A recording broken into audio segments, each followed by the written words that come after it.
Crime બ્રાન્ચે ઘરફોડ ચોરીના ગુનામાં છેલ્લા 7 વર્ષથી નાસ્તી ફરતી મહિલા આરોપીની ધરપકડ કરી. આરોપી આરતીબેન માવજીભાઈ અજોડિયાની કામરેજથી ધરપકડ કરી. ક્રાઇમ બ્રાન્ચે ઘરફોડ ચોરીના ગુનામાં 7 વર્ષથી નાસ્તી ફરતી મહિલા આરોપીની ધરપકડ કરી. આરોપી આરતીબેન માવજીભાઈ અજોડિયાની કામરેજથી ધરપકડ કરી. આરોપી મહિલાએ વર્ષ 2016માં તેઓએ 2 દિવસ માટે ગેસ્ટ હાઉસમાં રૂમ ભાડે લીધું હતું. ત્યાં રોકાયેલા અને ત્યારબાદમાં રૂમમાંથી LED ટીવી ચોરી કરીને ફરાર થઈ ગઈ હતી, જે બાબતે વલસાડ ટાઉન પોલીસ સ્ટેશનમાં ગુનો નોંધાયો હતો. કેમેરામેન સેનિલ વિરાણી સાથે વિશાલ છેઠા, માનવ Prabha news, Surat.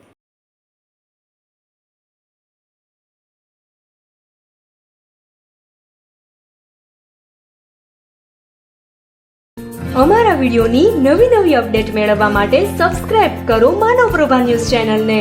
Bell icon click કરો લેટેસ્ટ વિડીયો સૌથી પહેલા મેળવવા માટે.